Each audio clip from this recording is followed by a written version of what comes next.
দুর্ঘটনা সব জায়গায় ঘটলেও সব দুর্ঘটনা সমান নয়। ইরানের প্রেসিডেন্ট ইব্রাহিম রাইসিকে বহনকারী একটি হেলিকপ্টার বিধ্বস্ত হবার 18 ঘন্টারও বেশি সময় পর প্রেসিডেন্ট ও পররাষ্ট্রমন্ত্রী সহ 9 আরোহীর মৃত্যুর খবর জানায় তেহরান। এরই মধ্যে শুরু হয়েছে রাইসি ও তার সঙ্গে নিহতদের শেষকৃত্য অনুষ্ঠান।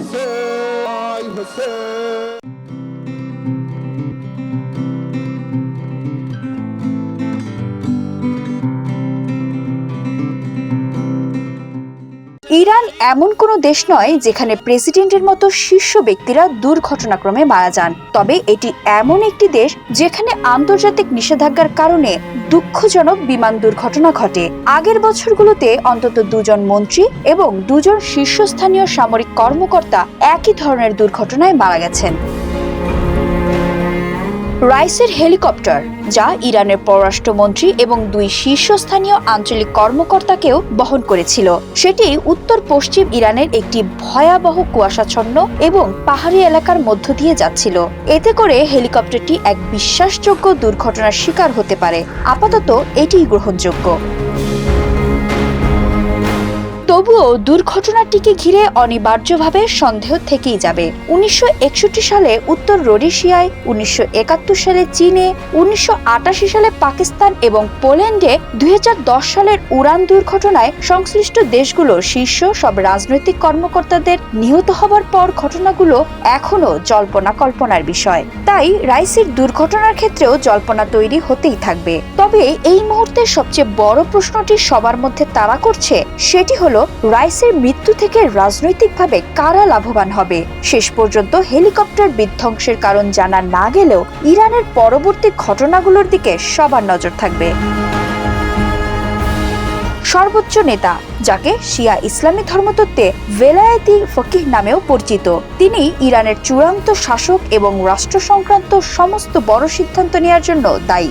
ইরানের সর্বোচ্চ নেতা 1979 সালের ইসলামী বিপ্লবের পর প্রতিষ্ঠিত একটি অবস্থান। এছাড়াও রাষ্ট্রের প্রধান এবং কমান্ডার ইন চিফ। একজন আয়াতুল্লাহ ইরানের সর্বোচ্চ নেতা হবে। আয়াতুল্লাহ হচ্ছে শিয়া ধর্মতত্ত্বের সর্বোচ্চ শিক্ষা নেয়া ব্যক্তি। যদিও খামেনি নিজে কখনো সেই স্তরে পৌঁছেছিলেন কিনা তা নিয়ে বিতর্ক রয়েছে। ইরানের প্রেসিডেন্ট নির্বাহী শাখার প্রধান এবং প্রতি 4 বছরে একটি সূক্ষ্মভাবে যাচাই করা নির্বাচনী প্রক্রিয়ায় নির্বাচিত হন। ইরানের প্রেসিডেন্ট সরকারকে নিয়ন্ত্রণ করেন এবং সেই ব্যক্তির রাজনৈতিক পটভূমি ও শক্তির উপর নির্ভর করে রাষ্ট্রীয় নীতি এবং অর্থনীতিতে ব্যাপক প্রভাব বিস্তার করতে পারেন। ইব্রাহিম রাইসি ঠিক তেমনই এক শক্তিশালী ব্যক্তিতে পরিণত হয়েছিলেন এবং তিনি খামেনির সম্ভাব্য উত্তরসূরি হিসেবে গড়ে ওঠেন। রাইসি ইরানের পরবর্তী সর্বোচ্চ নেতা হবেন এমনটাই প্রবলভাবে মনে করা হচ্ছিল, তবে একটি নাটকীয় দুর্ঘটনা সেই হিসেব নিকেশ পাল্টে দিয়েছে। বর্তমানের সর্বোচ্চ নেতা 85 বছরের খামেনির শারীরিক অবস্থা অনেকদিন ধরেই আগ্রহের কেন্দ্রে, ফলে তার আসনে কে বসবেন সেই আলোচনা আবারও গতি পেল। মধ্যপ্রাচ্য থিঙ্ক ট্যাঙ্কগুলোর ধারণা, এখন এমন একজনের খোঁজ চলবে যিনি খামেনির প্রতি সেরা আনুগত্য দেখাবেন, একই সঙ্গে ইরানের রক্ষণশীল ঐক্য বজায় রাখতে পারবেন। অন্যদিকে তার বিরোধীরা এটাও আশা করবে যে ইব্রাহিম রাইসির প্রস্থান রক্ষণশীল শাসন ব্যবস্থার অবসান ত্বরান্বিত করবে।